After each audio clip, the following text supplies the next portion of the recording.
Welcome, my tarot friends. Today I have a very special deck to share with you, and it is called the Lighted Window Tarot. This deck was kindly sent to me for a review by Lindsay, the creator. Let's firstly look at the box. It is a two-piece box that is very lovely to open.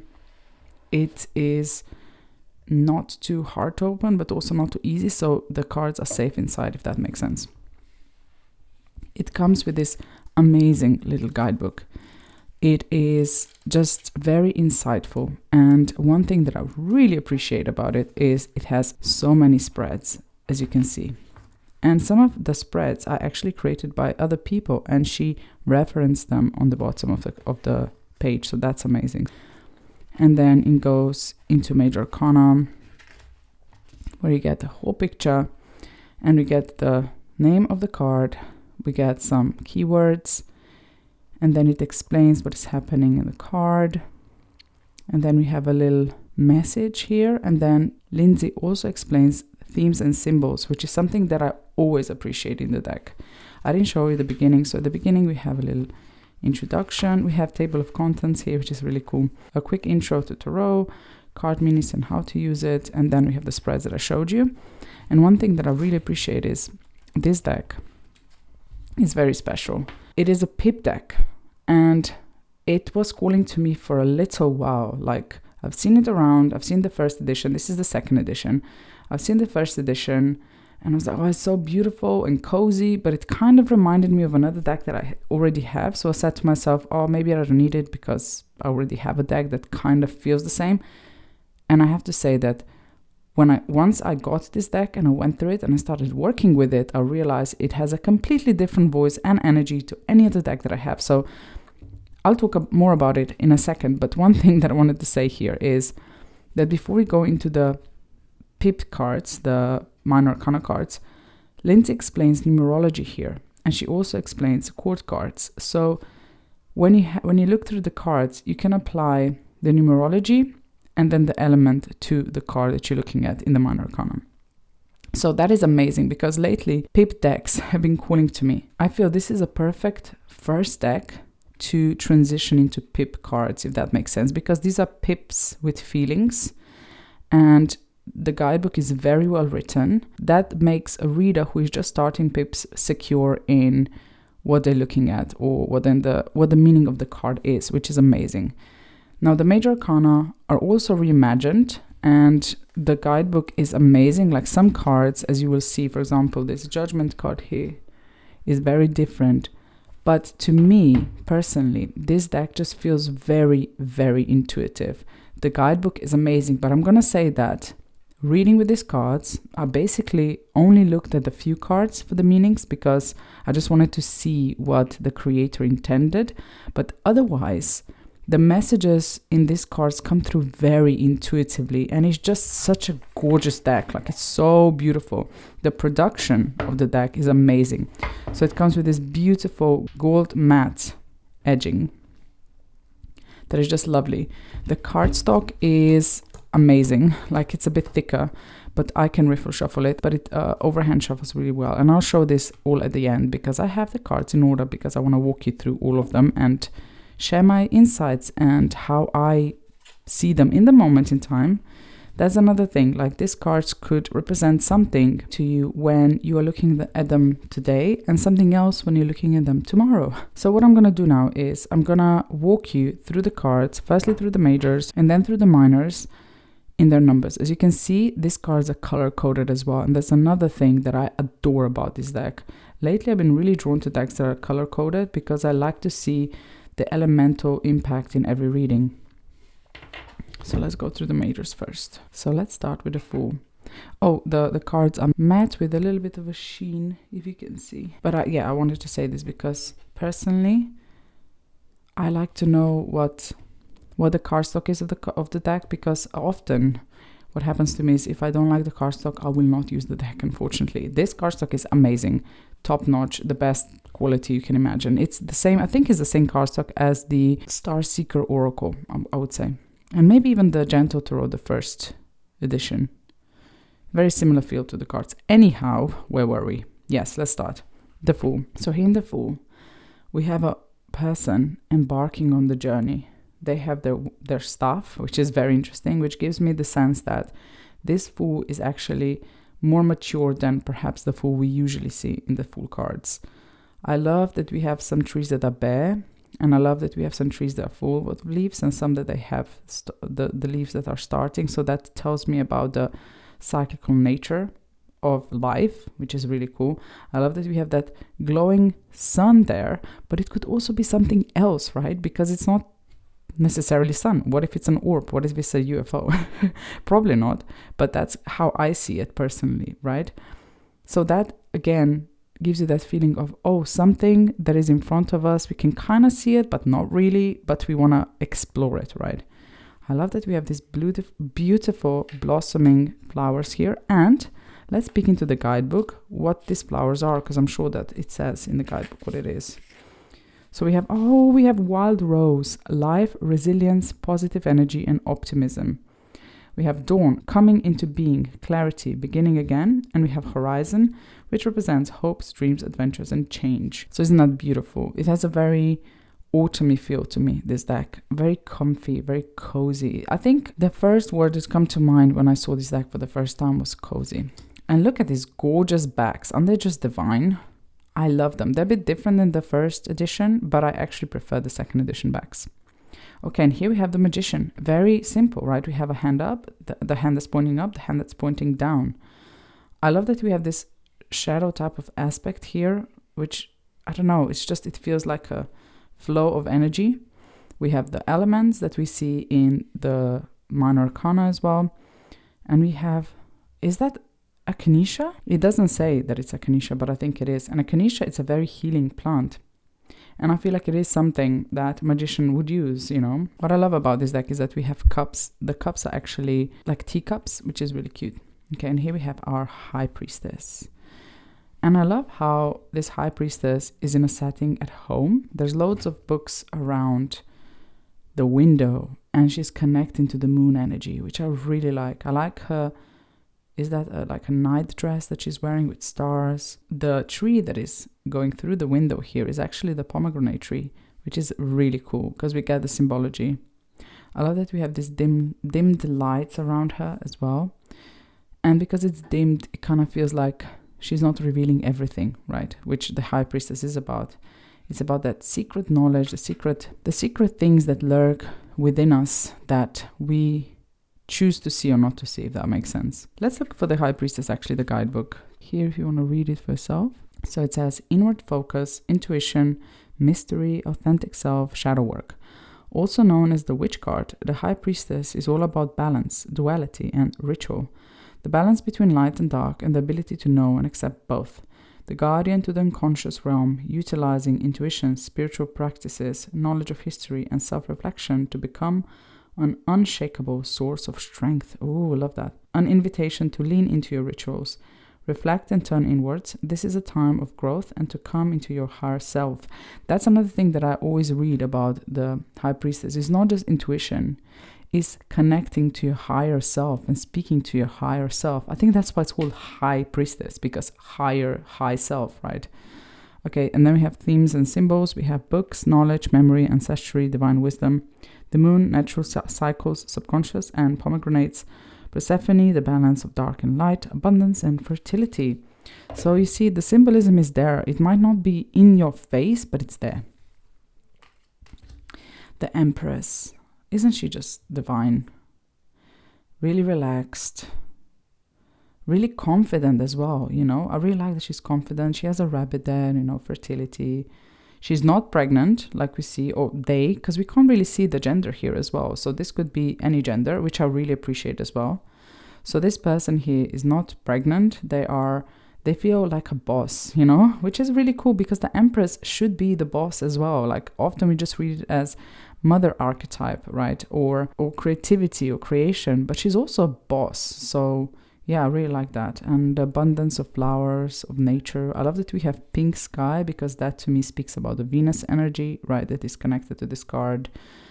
I would really like to just go into the guidebook, but I'm going to also say that what I like is that she's wearing orange. And orange is related to sacral chakra, and sacral chakra is connected to creativity. and fertility and, sensuality and pleasure. And that's literally what the Empress is about. So this deck is really, really well done. The Emperor. Oh, I love how the Emperor, again, we can't really say the gender, appreciate that. But the Emperor is holding the axe, and the Emperor is cutting down things that he needs, but also perhaps things that he doesn't need, right, to build his empire. I like that we have fungi here on the trees, because to me fungi talks about wisdom and I don't know, just knowledge, and Emperor definitely has to have that, right, in order to do what he's doing. I love the axe because it represents that will, that cutting, that intensity that the Emperor also has about them. Again, we have pine trees. I think this might even be, what are they called? Those giant trees. Is it called redwood? I can't remember. Those giant evergreen trees, right? And that talks to me about, I don't know, largeness of the Emperor, right? How large the Emperor is and the energy that he carries or they carry. And it talks to me about like knowing what they're doing because they've seen it. They've seen it all because these trees are so old and so huge and majestic, right? So I love that. It's like, it's not just the person on the card that we need to think about in this deck. It's everything. I love that we have fireflies as well here. I wonder if she says what fireflies represent. Yes, it says fireflies represents inner light, wisdom, self-discovery. See? Wisdom. I was talking about wisdom, which I got from the fungi and from the trees as well. Yes, redwood trees. Legacy, strength, resilience. Oh, I love these cards. Okay. This is probably one of my favorite Hierophant cards ever. The Hierophant is my birth card because I am a Taurus sun. So the Hierophant is my card in that sense. And I always check it out. And I really like the Hierophant card. I really resonate with the Hierophant card because I am by profession a teacher. And I don't know, it's just within me to teach, I suppose. Pass things down. I don't know. Anyhow, I love this so much because I feel this Hierophant here is practicing things that were passed down to them, right? Spiritual practices. And that's what the Hierophant is also about. It's not just tradition and knowledge and passing that down and teaching and all that and learning as well, but it's also about practicing those things. And here we see the Hierophant practicing that spiritual connection, spiritual ritual, whatever they're doing. And they're connected to the cosmos, to their ancestors, right? I connect personally to my ancestors through the stars, through the nature. And I love that we can see this in this card. Love it so much. And it's gorgeous. Now the Lovers. Oh my goodness. I love it. I love it so much. Because we have two people here holding each other, deciding that they will stick together no matter what, even if the water is coming between them. I feel like the water represents the depths of commitment. It also represents the flow, right? How things change with the flow and how we stay committed in the midst of the flow. I love that we see the stars because the beauty comes with that love that, I don't know, the Lovers to me feel like not that love when you first feel when you meet someone, if you look from a romantic point of view, right? But the love that develops, like when you are together 20 years and you still decide and choose to be with each other, no matter the differences between the two people, no matter what things annoy about the other person or not, So I really appreciate that. Also, someone mentioned in one of the comments somewhere, I don't know who they were, I'm sorry, I wish I could remember. I think it was in one of the comments of the walkthroughs that I saw on YouTube. And they said that they see, because we see the armpit here, right? The vulnerability that comes with that. I love that.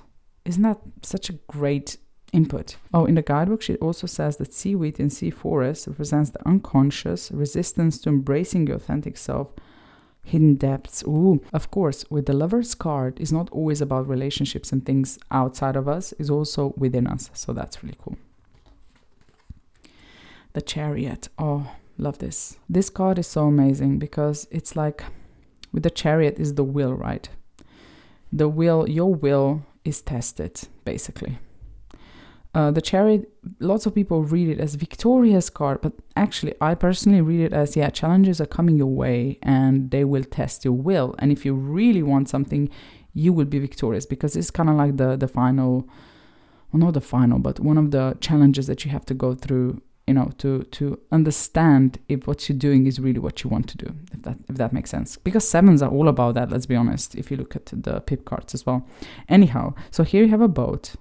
And you see that you have this, oh God, what is this called? Please help me in the comments below what this is called. Paddle, is that what it's called? I'm going to call it paddle. So you have one paddle. And if you've ever done this, you know that with one paddle, it is really hard, because you need to go right and left and right and left, and then also right and right or left and whatever, if you have certain currents that are pulling you in different directions, right? So that is such a great representation for the Chariot card, because we have the polarities in the card, right? We have a black and white sphinx, and this left and right hand here, or the way you have to move, to me really hints to that. I also love the fact that we have birds at the back, so it's kind of like connection to the above as well, which the Chariot is about. It's such a cool card, really like it. Now this Strength card is very, very different. When I first saw this card, I think on someone's walkthrough, I was like, this to me feels more like the Justice card. And then I was thinking to myself, okay, it's funny because strength and justice are often turned around, you know, the numbers. So I'm thinking, did the author do this on purpose? Because that would be really funny if she did. Like to hint to justice as well, because these two cards are actually related. Like I don't want to go into the depths, but you know, 8 and 11, they both have certain things about them that are very similar. But in any case, this card actually reminds me of the Sleeping Beauty.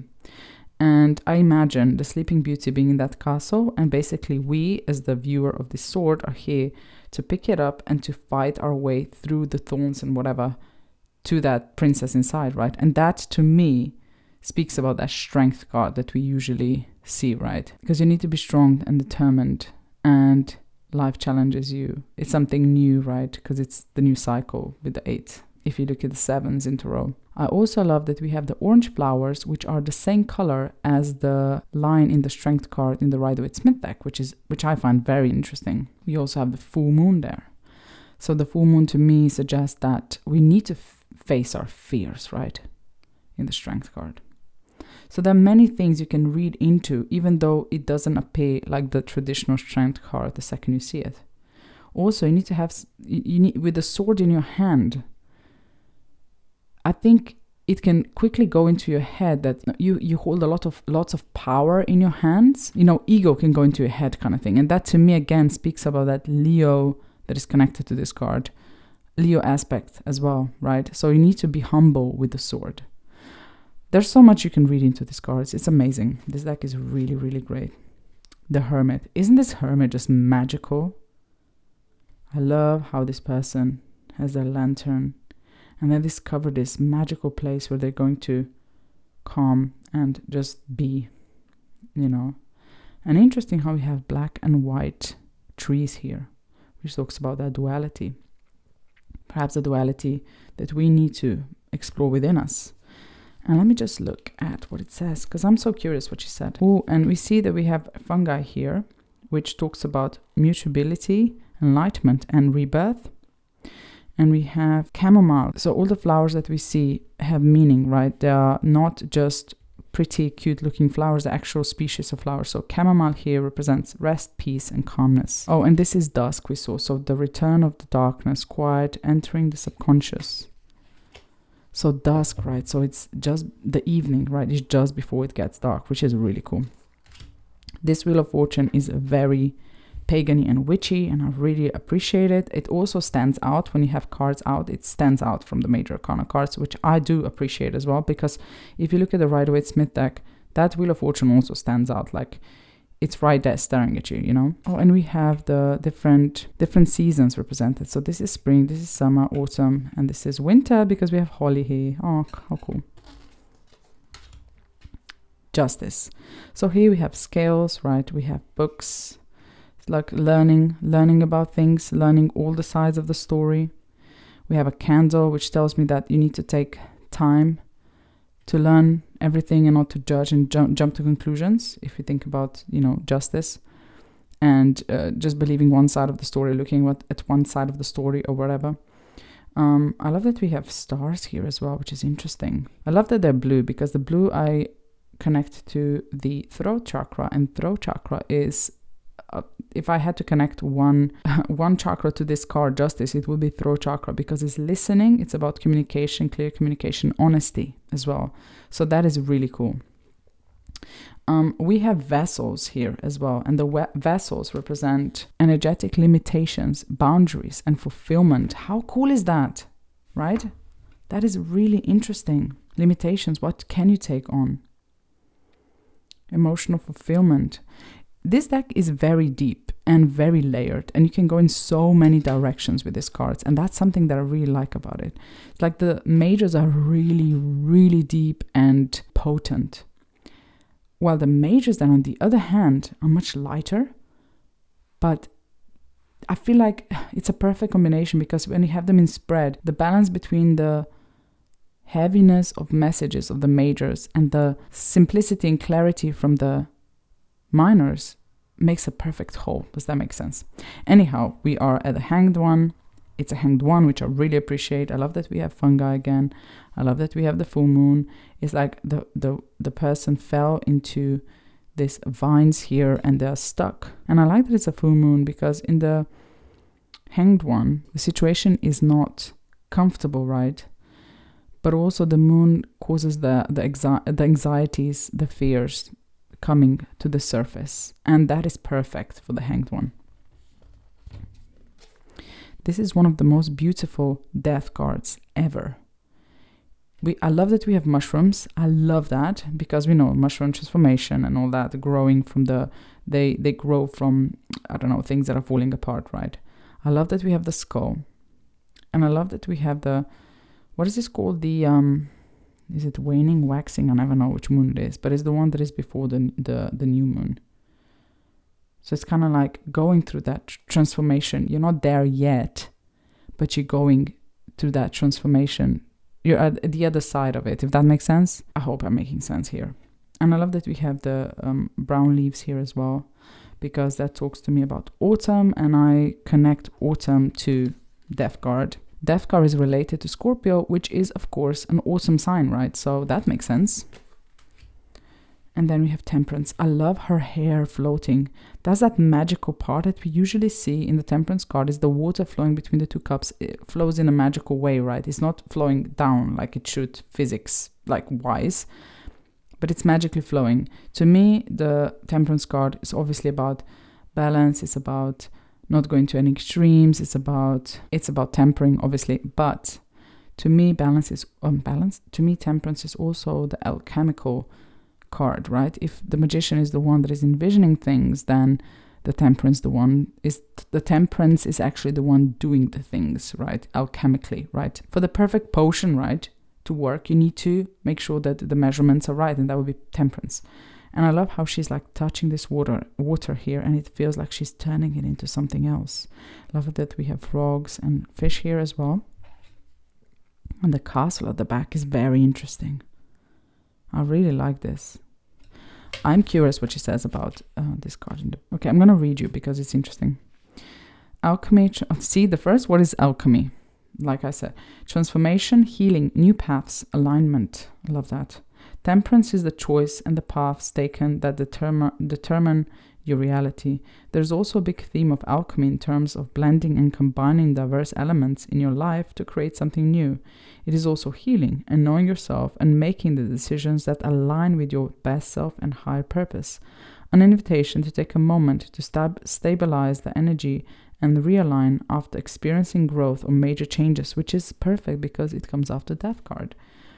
And then themes and symbols: castle, legacy, past, protection of self, refuge, house of the soul. Ooh, so interesting. Tadpoles, and frogs. Oh, those are tadpoles. Okay.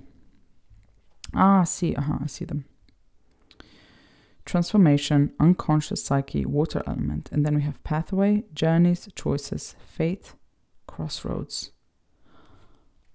Of course, because we have path there, just like in the traditional Rider-Waite-Smith Temperance card. Oh, so beautiful.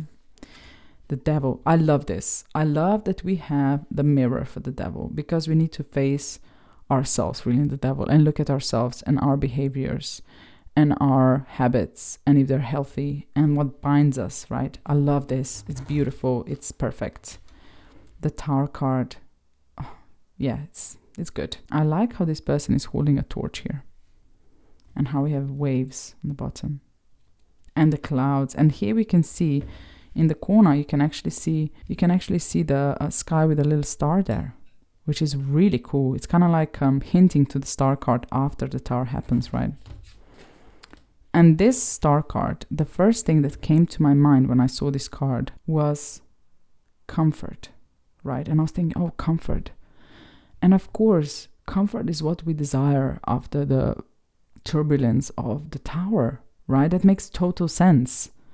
So I was like, of course, yes. And I love that, because I never thought about star card this way before. I always think about healing and finding the inner star within yourself and being guided by the divine connection or whatever. But comfort is also one of the things, right, that the star is about. Healing is connected to comfort. You can't heal if you don't feel safe and secure somewhere, right? So that makes perfect sense. I love that. Again, one of the most beautiful moon cards ever. This literally feels like it's real. Like I'm standing there looking, like this mist type of feel to the cards. I love it. Gorgeous. And we have like a moth here, which is really cool for the moon card. Love it. And then the sun. And I love how these two go together so well. I always love it when we see the moon and the sun and there is like connection between the two cards, the way they look, the size of the circles, right, of the moon and the sun. Yeah, love that. Yeah, so this sun card is just beautiful. I love that we have two swans here. They're so peaceful and graceful. And I love how this light illuminates the depths of the water, right? It's kind of like the sun shines on the darkness and it makes everything more beautiful and more clear. Everything is clear. You can see everything when the sun shines, right? Love that. Now, this is a card that I saw lots of people talk about online that they're confused about because it's not traditional looking judgment card, like there's no angels calling us, but then we have a rat here or mouse, you know? And I'm going to read you from the guidebook what Lindsay wrote about this card because it is very cool. If you want to read it for yourself. So it says enlightenment, reincarnation, reckoning, endings, reflection. The judgment card is the mirror that reflects back what we might judge in others as what we judge in ourselves. Everything is connected and we are all a part of the universe. Only you know what your capabilities are, whether or not you did your best, and how you can accomplish what you need to do. And if we look at this woman's face, she looks like she's thinking, like she's reflecting, right? She is seeing things for what they are. She's seeing herself for who she is. Like it's her facial expression that you need to focus on. It really surprises me when you get a card like this in a deck and people are confused.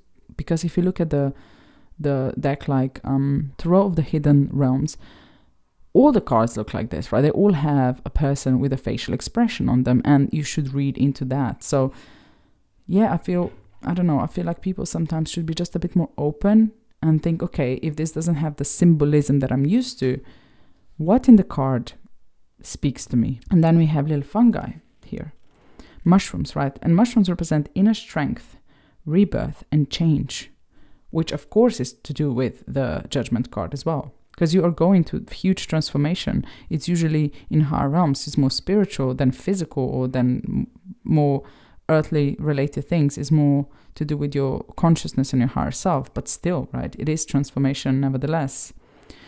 And here it says an invitation to reflect on what you might judge too harshly of yourself or what needs to be done, and have the courage to trust yourself, right? She is courageous walking through these vines here. The mouse here, mice in Lenormand cards are often related to negative things, right? And here as well, it says shadow self, restlessness, tenacity, unlikely hero, which is really cool. So it's kind of like looking at those parts of yourself, right?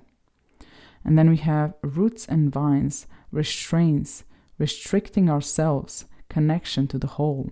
I love that. So, because she talks about how everything is connected, really, and how we are part of everything as well. So we are connected to everything, and we affect others, and others affect us. Perfect Judgment card. And here we have our World card. Finally, we came to the end of the Major Arcana. I took so long to go through these cards, but they're so well done. And I love how we have this gate here, and it's kind of like, it feels like we are safe and secure in this castle. I'm assuming it's a castle or some sort of a, I don't know, stone property. And we feel safe and secure. And when we open the door, we enter new journey. And what I like about this is this road here kind of feels like water. I know it's probably just a path. Let me see if it says a path or if it's a road. Winding path, yeah. So it says life journey, adventure, trials and tribulations. But to me, it feels very flowy. It kind of feels like the river, and the river is flowing towards us if we see it as a river. And that tells you that the next journey is not going to be easy. Like, the river is beautiful, but it also brings turbulences, and it's going, you can decide to go with the flow or against the flow, whatever the lives bring you. And I love these flowers. They kind of look like pentacles. Iron Gate says it's protection, transitional point, threshold between realms. Really like that. And we see a sun at the back, which is like a positive aspect to this card, because the world is a positive, embracing, feeling confident type of card. I love that. Now let's go into our minors, and we're going to go with numbers, right? So aces together. I love how the Ace of Wands is a match, and I love how this plant here suggests to me, what is it called? Laurel wreath? I know it's not, but it kind of looks like it. So it's kind of like, it brings that feeling of success with it, which the Wands card are about. Like they are that element that drives us to the success, if that makes sense. I love Ace of Cups here. It looks very comfortable and cozy and replenishing and life-giving, right? Because water is life-giving. Is that water wakes us up, right? Or tea wakes us up or calms us down. Depends what type of tea you drink. But that's another way how to read this card. It's like, what do you imagine in these cups, Ace of Swords here, very traditional looking. I love that we have a star, a shining star, like a shining new thought, right? And Ace of Pentacles as a flower is really beautiful. I'm going to read you what she says about the numerology in this card. So for the number one, aces, she says beginnings, the start of something new, the purest energy of the suit. Number 2 here, I love that we have a crossroad, like in the traditional deck, it's like you're deciding between two things, right? You have this push and pull energy with the one suit. I love that we have mountains at the back, so we can see that there are things in front of us that we will have to tackle, let's say. And I love that the vines are growing, right? Oh, I need to say to you first what the 2s represent in this deck. So 2s represent balance, duality, and growth, taking the start of the aces and expanding on it, which makes perfect sense. The 2 of Cups feels just like two friends come together, talking, exchanging things. I feel like when people come together drinking, there is something more than just sitting and drinking. It's always a conversation that, that connects you. So that's beautiful. 2 of Swords. I love how we have a candle under, So it kind of tells me you need to go a certain way. But it's kind of like these 2 swords are protecting that candle, A. B, it also tells me that you should go in the direction of whatever makes that flame burn and whatever protects that flame. Does that make sense? Oh, look, it actually says candle, protecting your light and magic, rituals, ideas, discovery, which is really cool, because rituals also, you could do ritual to decide in which direction you want to go, right? Or if you're protecting your energy, because with the 2 of Swords, I feel like there's too much going on, and you just need a little stop to pause and really think what you want to do and how you're going to do it. And then the 2 of Pentacles is interesting that it has the scales here, which is balancing many things, right? Balancing how you're going to grow these 2 plants. 3s, creativity and transitions, community and relationships, which is very interesting. But then again, it does make sense, right? Because 3s and 6s, even in the Herbcrafters Tarot, there's a connection between 3s and 6s, and it's to do with other people. So that makes sense. And I love when in 3 of Wands actually have more people coming together, because often it's just one person and it's all about them, but actually it's also bringing different fires together to make something new. And here we see 3 wands creating one big flame, which is really different take, and I like it. The Three of Cups, I love the flow here we see between the cups, and we have laurel wreaths around them. So that tells me that these people, it's like a really good feel card, because they feel recognized. They feel recognized, basically, because recognition is a big part of Six of Wands, right, with the laurel wreath. So yeah, I love that. I love how we don't see a heart here, but we do see the laurel wreath again stabbed, right? And that tells me that something happened that kind of took that laurel wreath off of your head, right? Which is, again, laurel wreath is on the head, right? We wear it on the head. So that's interesting, because head is connected to the thinking and thoughts, and how these three swords are cutting that down, right? So I love how it hints to the thinking realm and not necessarily emotional realm here. And if you are a reader who don't like the Rider-Waite-Smith interpretation with the heart and connection to the emotions, and just focus on the mind, communication, and thinking here, this is a really cool card to do that. And then the Three of Pentacles, I love how we have, it could feel like 3 stages of the flower, but it's not. I believe it's 3 different flowers coming together, right? And recognition of beauty in each, and how together they look like a whole. And I love how we have this, if you look at it closely, it looks like in the Rider-Waite-Smith when they're building the chapel together. So we have that hint here as well as the window. But I want to see what the Three of Pentacles here, what she says about it. I'm curious. So she says, the power of 3, a divine number for power, harmony, patterns, and change. Collaboration and co-creation can make the world easier. See better results when other hands join in. All actions have consequences, and hard work will give you results. Very interesting. So it's a very traditional Rider-Waite-Smith meaning for this card in the booklet. But you could go in many different directions with this number 3 here, right? Okay, and here we have our number 4. And number 4 talks about numerology. In this deck it says force, foundations, manifestations, structure, and security in what you're building, which connects, of course, our Emperor card as well. And here in Four of Wands, I love that we have that castle, right, that we saw in, what do we see it? In the Strength card, actually, which is really cool, connection to 4 and 8, right? We can create different connections within these cards because there are elements in the minors that you see in the majors as well. So I love that.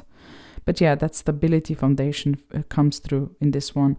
Also, I don't know, the way that these flames are rolling up feels very joyous and celebratory in a sense. Four of Cups. Interesting. See how these cups are protected by these branches here. I love that, because in the Four of Cups, I feel like you can either read that, you know, that you are bored or what is it? Is it apathy? I think it's apathy, what it's called. But you could also read it as, I need that breakaway and I need no input from the outside just to sit with my emotions and with what I'm feeling.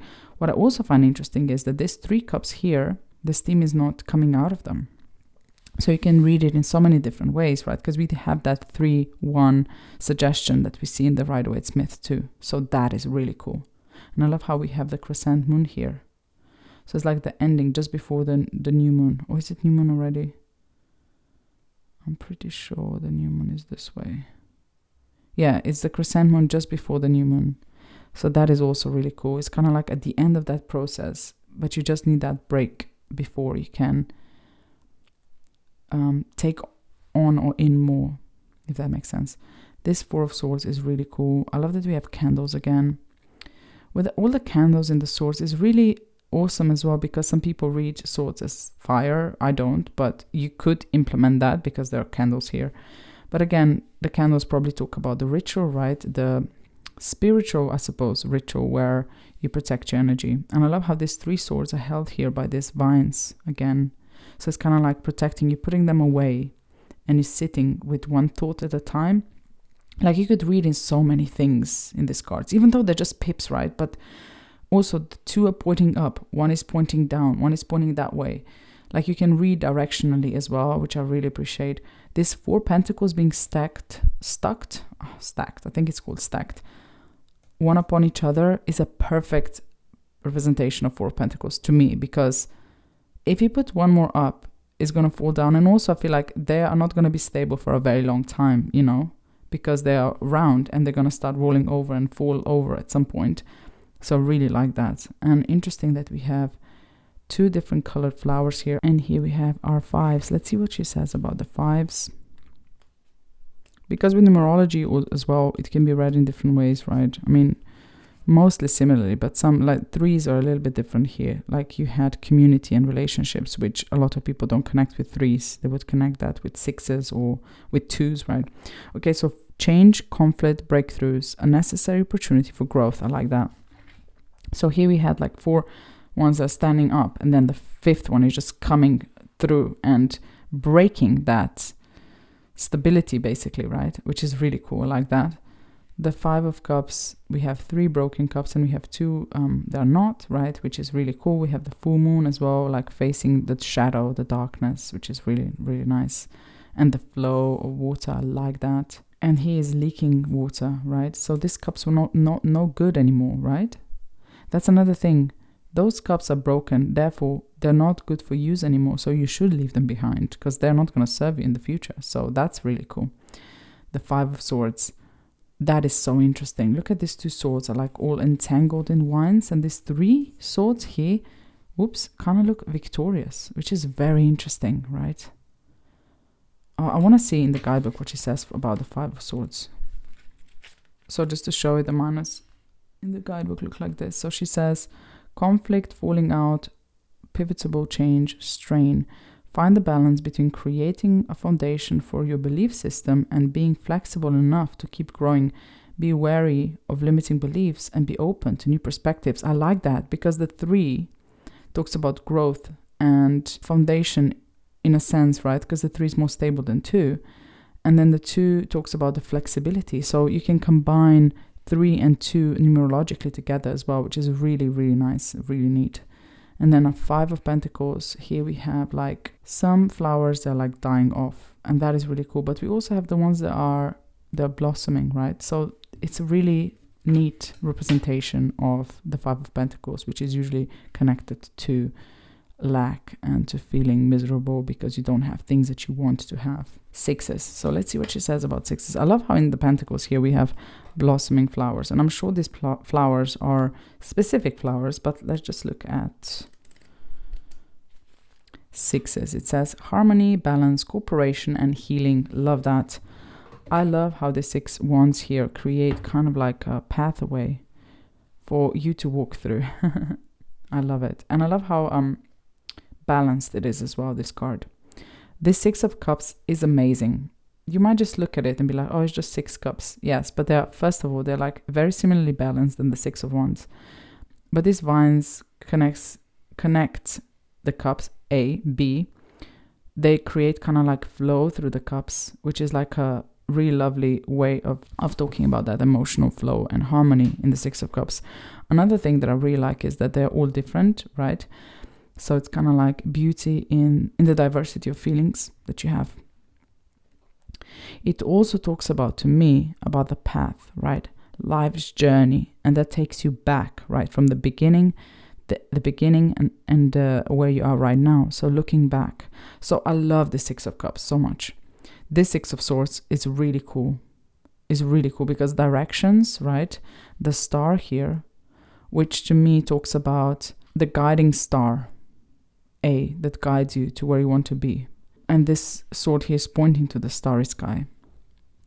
I love how these vines here are just growing on one sword. It's kind of like taking that sword away, slipping away. You're outgrown certain ways of thinking.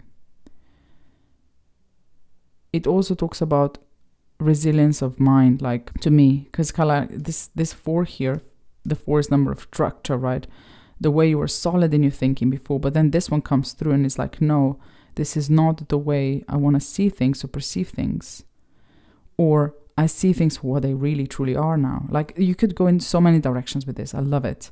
And the 6 of Pentacles as a circle as well is really lovely because a circle, right? What comes around goes around. You don't need to have the scales or a person giving and taking. The circular motion talks about this anyway.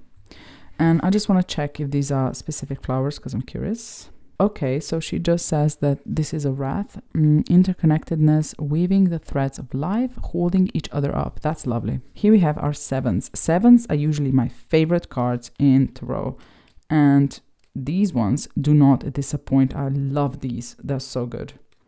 So let's just see what she says about sevens first, right? I'm curious. Sevens, spirituality. I love that. Wisdom, control, growth, using all of your tools. Okay, so 7 of Wands here.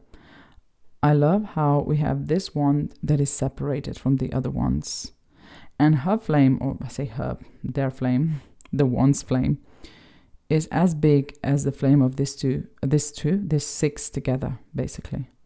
So that tells me it's like nourishing and burning your flame, whatever your flame represents, and standing up for what your flame is. So flame is passion, what your will is, what you are really passionate about, whatever. And it's interesting here because we have this 2 that are crossed. It's kind of like, it tells me that you're really firm, or firmness of your belief or passions, whatever. That's really cool. This 7 of Cups, love these. I love that we have different things in the cups. I love that. Sometimes people portray 7 of Cups as empty, which you can read in a specific way, but I prefer it if you have different options in the cups, because you can just read it more layered if you have more to work with, if that makes sense. This 7 of Swords is really cool. A 7 of Swords is one card that keeps on coming up for me lately. And 7 of Swords, I personally realized that it's not just, sneakiness, someone is talking about behind your back, whatever. To me, 7 of Swords is more like a test to really understand what your beliefs are and what you believe in, like what you are thinking, your thoughts. Are your thoughts really your thoughts? Or are they thoughts that others put into your head? Or are your thoughts that you learn from social media or from what's popular right now? Or, to me, 7 of Swords represents that. And I love that we have this fire here again, because that tells me I feel like it's pointing to, what is your truth?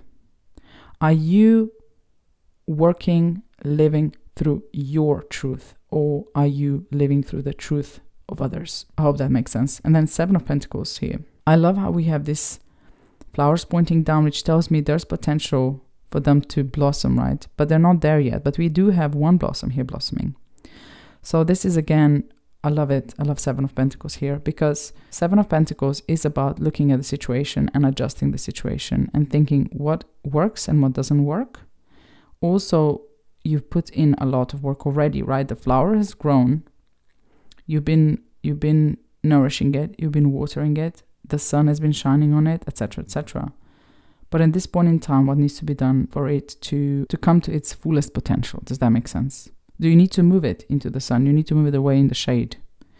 Do you need to water it less, etc., etc.? So that's really cool. So this cards, to me, specifically, the whole deck, not just the pips, the whole deck, to me, it just triggers intuition, and everything I know about numerology and elements and everything else esoteric just comes through very naturally and unforced, if that makes sense. It's very unforced, and I love that. There's not a person lying there, so I have to read it in a specific way, if that makes sense, like we see in the 4 of Swords, for example.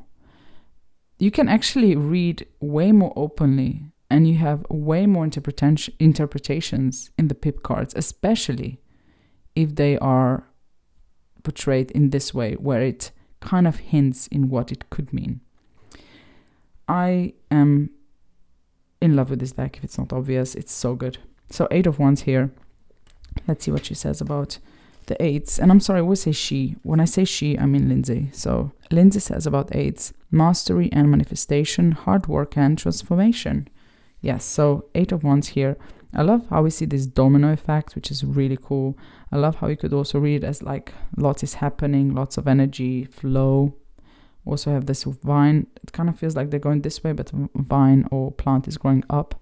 So it's a lot that you can read into. The 8 of Cups being this way is so interesting. It's kind of like you put those cups down neatly. But now the next thing What is the next thing? And you see the mountains in the background, and you see the moon. And again, the moon again talks about that shadow work, right? It talks about depths of your soul. Things are hidden, things that are not as they seem. And the Eight of Cups is to me, very soul-searching card. And this kind of suggested with the mountains and the moon there. And it's interesting because, the circle is done, and now is the beginning of a new cycle. The cycle, because it's like they're put in the circle. It's kind of like the cycle is finished, and now is a time for a new cycle to begin. The Eight of Swords, I love this. It's just so energetic, and it feels restricting, and it's really dark actually, but there's a star in the middle, and you're that star, right? What is your guiding star? Turn to your guiding star to get to this shitty situation, right, that you're in. And then Eight of Pentacles. I love it, because we have planting, we have this plant growing here. This is the fully grown plant. It talks about dedication, work, repetition, divine timing, taking the time. Things need time to grow. It's really, really, really, really, really well done. This Nine of Swords is everything to me. It's so well done. I love it so much. It just feels like nightmares, fears, active mind that is turning dark, with the full moon again in the background. It's just so good.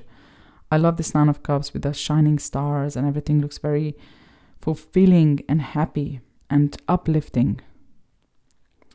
We could also read into these plants that we see on the certain cards. Like here we see ginkgo, and ginkgo is connected to, if I'm not mistaken, ginkgo is connected to like Hierophant type of energy, right? Which is really cool for the Nine of Cups to be there. And then we have the crescent moon, the new moon. We have this plant here as well. And again, connection, right? The flow. And it kind of feels, when you look at it, to me, it kind of feels like the, what is it called? The infinity symbol as well, which is really cool. And the Nine of Wands here, they're really good because they're stacked like that. So it's kind of like all the things that you have done, and they're burning, and they're standing firmly. And they are it feels like not like in the Rider-Waite-Smith when a person is exhausted, but it feels like just a lot of energy. But it's very organized, if that makes sense, which is really cool. And I love this house for the Nine of Pentacles, like stability, safety, security. We also have Laurel Wrath around, which again talks about feeling accomplished, right? Which is really cool. And I love that we have this crescent moon here, because that suggests to me, with the Nine of Pentacles, it's often like you have all this bounty and you're enjoying it yourself, but then it's kind of like suggested you should share it with others. And this comes through to me in this almost new moon. The last part of the cycle, kind of. It also 9 is just before 10, so that is definitely the last part before the new moon, right? Before the new cycle begins. Oh, I didn't read you what it says for the 9s, did I? I'll read you now, and I'll read you 10. So for the 9s, it says attainment, fulfillment, a coming together, the results of your efforts. That makes sense with that 9 of Wands. And then the 10s, the end of a cycle and beginning of a new one, a transition period, which we are in this year, 2026, is number 10, right? So we are in the transition period. 10 of Wands, it literally looks like a portal. It looks like a portal. And I love how we have the mirroring as well. This 10 of Cups, lovely. I love that we have this rainbow. I love that they're stacked. Like, it feels like it's done, right? It's fulfilling, it's beautiful, but it's done. These two last cups are still hot, so it's going to last a little while, and then it's time to move on. This 10 of Swords is gorgeous. I love how we have these candles now in all sections of the swords coming together. It feels like a cycle is complete. Beautiful. And the 10 of Pentacles, again, cyclical here. Love it. Love it. So beautiful. Oh my gosh. These cards are so good. They're so good. Like, this deck is, wow. I am in awe of its genius, because it just, perhaps if you don't really look into it in the depth that I am, it could easily just look very comfy and cute and comfortable, but actually there's much more to it than just that. Now here we have our pages. It's interesting because pages are the only cards here that don't have people, and I really like that. Why? Because pages are very elemental, right? They are earth of the suit. They're very, or some people just see it as the element, right? So here we have Page of Wands, and we took that match and we turned on the candle. Really nice. And it talks about the moth going to the candle as well, which is another layer you can read into it. And look at this. It's a heart. The flame creates a heart, which is something that the Page of Wands, I feel like, aspires to. They're very open-hearted, and they come from their heart, whatever they're pursuing, right? The Page of Cups as the tea, what is it called? Not teacup, as the teapot, and 2 cups here. It's kind of like very interesting, because I think about the Herb Crafter's Tarot's page, which talks about how pages are they need support from others, they need guidance, because they're very sensitive souls, and that comes to me with these 2 cups here, which is really nice. I love that we have pink, because they have very pure heart, pure intentions, connection to beauty, to being, to see everything through rose-colored glasses comes through as well to me. The Page of Swords, I love it. Determined, written down their plan, and they're going for it. I love it. And the Page of Pentacles, with this plant growing, putting this seedling into the water and now growing its roots, ready to be planted, right? Oh, so well done, man. So good. And here we have our wonderful knights, the explorers, the ones that are going on a quest, right? And I love the Knight of Wands, because they are walking in the dark and they have their little magical wand / match in their hand, and they have their lantern. So interesting. I feel like the Knight of Wands in this deck represents someone who is not afraid to go on adventure or to do something they stand for or believe in, even if it's hard, even if it's scary, which is really interesting. And I love that we have sunflowers here, and sunflowers talk about that life force, the optimism, the sun energy, right? The Knight of Cups here. Interesting, because we have a sunset or sun, right? It's not sunset. It feels like a sunset or sunrise, which is very magical, liminal space to be in, right? It's a very romantic time of the day, both of them, and that is perfect for the Knight of Cups. I also like how he's offering the cup, right? He's bringing the message. I love that we have a flow of water, which to me talks about the flow of his emotions, and how this plant here is blue, right? So blue, again, throat chakra, speaking your heart, speaking about your emotions, which is connected to the Knight of Cups to me. I love that we have a house, comfort, safety, but he's outside of it, right? See, he's not inside, he's outside. So he is really bare with his emotions. He's not protecting them and being safe in the house. He's outside, out in the open, right? Which is really cool. Knight of Swords, I love it. I love her flowing, or their flowing hair. Reminds me of the Temperance card, actually, which is really cool. So there's some magic in the Knight of Swords. I like it. It's very sharp. It's very dynamic, this card. I like that they're kneeling down. It's kind of like, why are they kneeling down? Let me see what it says in the guidebook. Very interesting. Knight of Swords. So it says, quick thinking, action-oriented, inspired, passionate, impulsive. Ideas are flowing around you and you are ready. You are finding inspiration to align your ideas and actions. Be sure to stay grounded. Oh, so I see. This is why they're on the ground, because it's kind of like advice. Be grounded when you are chasing those ideas that are flowing, like lifting you up. So yeah, that's really cool, because Knight of Swords, I relate to Gemini, right? And Geminis are up in the air. Like every Gemini I talk to, they're like, I'm not grounded enough. I'm too like in my head. I'm thinking all the time. And I feel this floating hair here represents this perfectly. So it's kind of like advice you just ground yourself before you go after your ideas. That's really cool. And then the Knight of Pentacles, standing, observing, thinking, planning with their shovel behind them, right? That's really nice. I like that. Here we have our beautiful queens. I love these queens. I love this Queen of Wands. Queen of Wands I see as my significator card. I love that we have the sunflowers. I love that she has, like, she took the page energy and she's creating magic. It's really cool. It kind of shows the progression. I love how she's dressed as well, and I love that she has, well, all of them apart from the Queen of Swords have gray or white hair, which to me speaks about emotional maturity.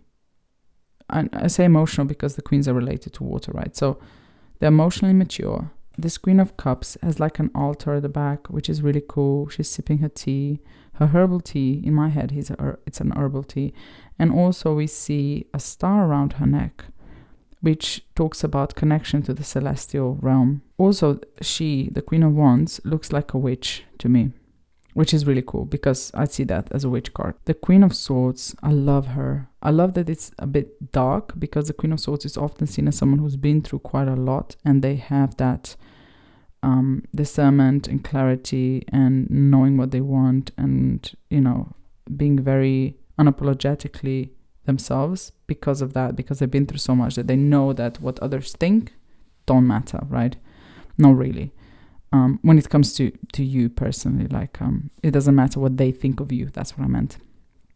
And I love that we have a blackbird here flying, and blackbirds have very beautiful song. I don't know if you know how the blackbird sounds, but they sound gorgeous, but there's something very sad in their song as well. And I love that the author portrayed blackbird here flying. And it's flying from her heart space as well, which is really cool. Heart space and solar plexus chakra. And the moon, right? She's not afraid to face her fears and darkness, the shadow, right? I love that so much. And I feel like she's very stern. She's holding her hand in her fist like that as well.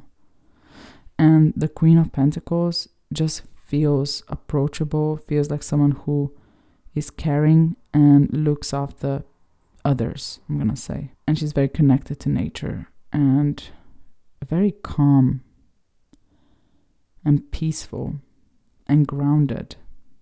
I love it. So King of Wands, I love this King of Wands. It feels like he's doing some sort of magical ritual, and he is the one controlling the flame. Really, really cool. The Queen had a small flame, like a candle, and he has an actual bonfire, which is really powerful, and it shows the progression of the cards really well. The King of Cups is very different, I'm gonna say. He is naked, basically. So that tells me that he's very comfortable in his emotions, right? It tells me that he's not controlled by anyone. He's in charge. And I feel like he's dancing. And he's connected. And just very sure of himself, which is really nice to see in the King of Cups. He feels perhaps a little bit more poetic than most of the King of the Cups, but I don't mind that. The King of Swords here, I really like it. I mean it. When I say it, I mean the card, right? I really like this card. Again, we have the full moon here. So again, someone who is not afraid to look at the shadow and not afraid to look at all aspects of things, right? Because in the sun, things are very clear, but in the moon, they're not as clear. But I feel like he sees through it. And his sword is down, and I feel like he's someone who will listen to you, but he's going to give you advice that you need to hear, right? Not something you want to hear, but what you need to hear. I love that he has 4 swords here as well, because 4 is a number of stability, right? And it connects the Emperor card again.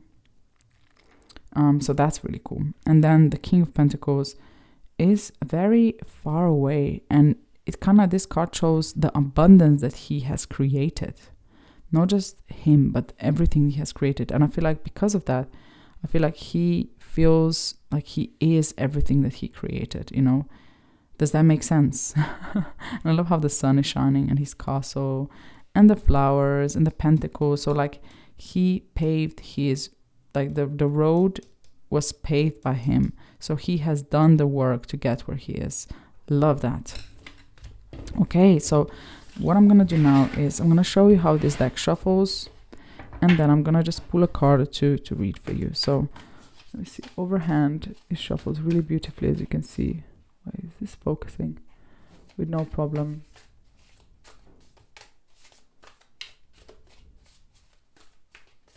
They don't stick together, which is great. I love this gilding. It's matte, which I really like. Okay, so now I'm going to show you how the riffle shuffles.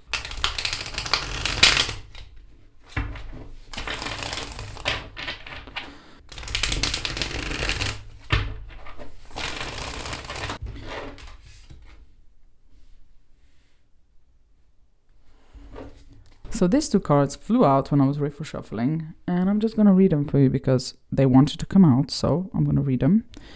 And let's see what's on the bottom of the deck.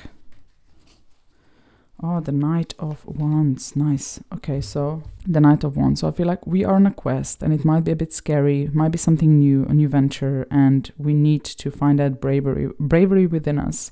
The star fell out, so we see comfort here and safety, and I feel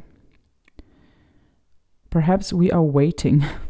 We are waiting for the guiding star, someone to guide us, somewhere to feel safe. But at the same time, we know that if you are not brave and if you don't try new things, right? If you don't step out of this comfortable house, you're not gonna get where you want to be, which is the King of Pentacles, which is, you know, your own boss. You want to create a legacy, right? So I feel this reading here is telling us that we are on a quest. We are on a quest to something new. We are following our passions, but perhaps we are afraid to leave that comfort of, the comfort. We want the King of Pentacles, and we can get there, but I'm going to just put one more card. Like, yes, of course, with the Knight of Wands, we need to be brave. We need to follow our passions. We need to use the wisdom from the Hermit card, because we have that lantern. So things that we have learned on our path so far. But I'm also going to put one more card as advice, how to get to that King of Pentacles, right? What is one thing that we need to do in order to get to the King of Pentacles energies?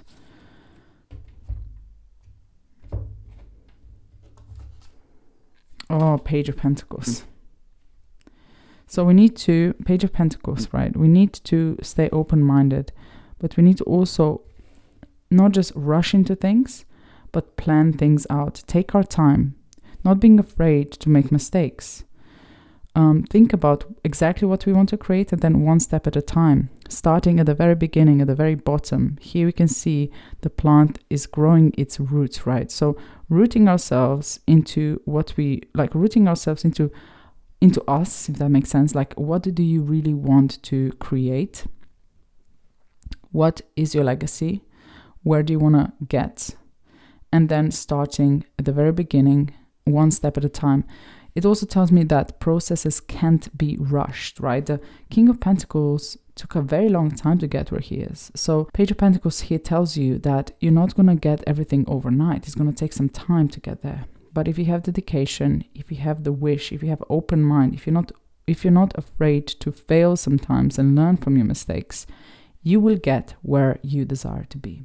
So this was the Lighted Window Tarot. I hope that you enjoyed this long review. I really love this deck, obviously, and I suggest it to anyone, especially to people who are ready to step out of the comfort zone of the traditional Rider-Waite-Smith deck, and who want to open to their intuition, and perhaps even to people who are ready to start reading with pips, even though this deck could be the only pip deck that you have, because it's so, to me personally, especially having the guidelines of the numerology in the guidebook, the messages come very naturally. So anyhow, I hope that you have a wonderful time wherever you are on this beautiful planet Earth, and I will see you again soon. Bye bye.